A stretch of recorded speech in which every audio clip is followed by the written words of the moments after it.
सितारे और किस्मत देख के घर से निकलते हैं।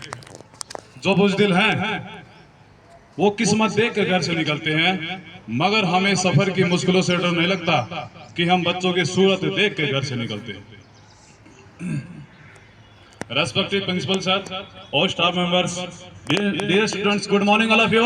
Good morning sir. वैसे सर ने बता दिया है कि महात्मा गांधी जी 2 अक्टूबर 1869 को इनका जन्म हुआ और ये 24 वर्ष की अवस्था में दक्षिण अफ्रीका अपनी वकालत की पढ़ाई के लिए वकील बनने के लिए चले जाते हैं। वहां पर भी उन्होंने बहुत ज्यादा अच्छे काम किए, परंतु वहां पर एक देश का व्यक्ति जाता है और कहता है कि क्यों ना दक्षिण अफ्रीका में काम करके अपने देश में काम करें। तो दक्षिण अफ्रीका से हमारे देश के अंदर 9 जनवरी 1915 में आता है और आने के बाद 1 साल भर वह देश का दौरा करता है और देखता है कि देश के अंदर क्या क्या गरीबी है, क्या क्या कमी है, और वो अपना आश्रम बसाता है साबरमती नदी के पास।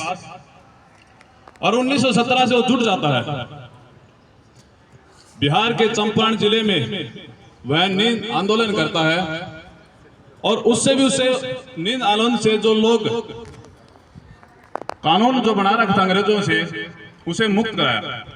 लोगों की बहुत बड़ी जनसंख्या में इकट्ठा करके, और वह भी उसने शांतिपूर्ण ढंग तरीके से हर साल दर साल। फिर 1918 में खेड़ा गुजरात में एक जगह पड़ती है, वहां पर ओलावृष्टि के कारण किसानों के पास फिर से एक कर टैक्स लिया जा रहा था अंग्रेजों द्वारा।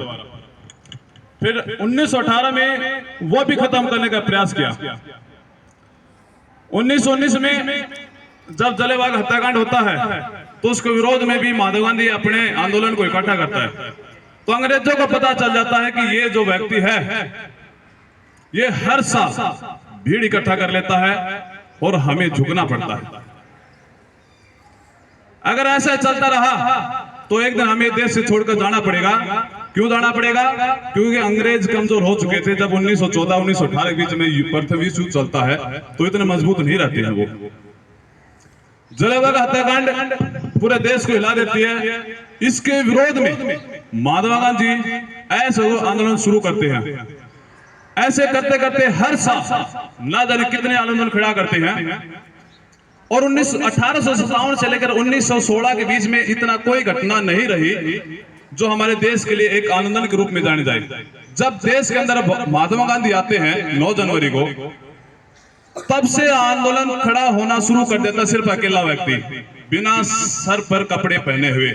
अंग्रेजों को पता चल गया कि देश आजादी दिलाना ये व्यक्ति दिला सकता है।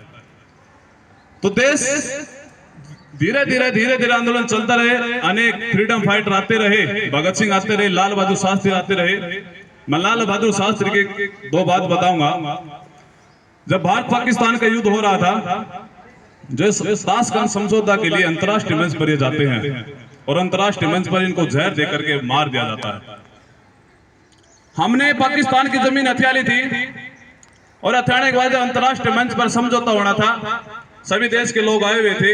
ये बहुत विडंबना की बात थी कि हमारे देश के प्रधानमंत्री लाल बहादुर शास्त्री को जहर देकर मार देगा, जिसकी आज तक कोई फाइल खुली नहीं है।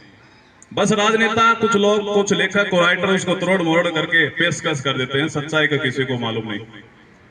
देश हमारे हाथ में है, परंतु अब इसको अच्छे रूप में ढालना, इसको एक अच्छी रूपरेखा देना हमारा कर्तव्य बनता है। ऐसे घटना होते हैं 1990 में द कश्मीरी फाइल। ऐसे हजारों घटना होती है जो हमारे लोगों के प्रति अत्याचार किए जाते हैं दूसरे देश के द्वारा, पाकिस्तान के द्वारा। पाकिस्तान के कुछ लोग आतंकवादी हमारे देश में घुस आते हैं। 1990 की घटना मैं आपके सामने वर्णन करूंगा कि 7 लाख कश्मीरी पंडित कश्मीर से भगा दिए। अरे तिलक लगाने वालों के भी होश ठिकाने लगा दिए। माँ को काटा, बहन को लूटा, वो चुपचाप खड़े रहे। अरे कोठी बंगले में रहने वाले राहत शिविरों में पड़े रहे। भाई पंडितों, बहते सागर से एक एक तलवार उठा लेते, 7 लाख में से केवल 100 ही हथियार उठा लेते। अकबर की छाती पर सीधे जाकर तन जाते तुम, और बस कुछ ही दिन खातिर परशुराम ही बन जाते तुम। पाक का झंडा ना होता, आज इस हिंदुस्तान के माटी में और हर हर महादेव गूंज रहा होता उस कश्मीरी घाटी में। भारत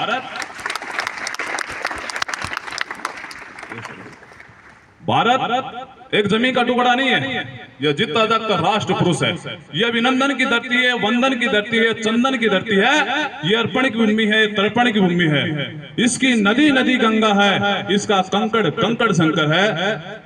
और हम जिएंगे तो भारत माता के लिए और मरेंगे भी भारत माता के लिए। और मरने के बाद अगर हमारी अस्थि को कान लगाकर सुनेगा गंगा नदी में तो एक ही आवाज आओगी, बोले भारत माता की, बोले भारत माता की, वंदे वंदे।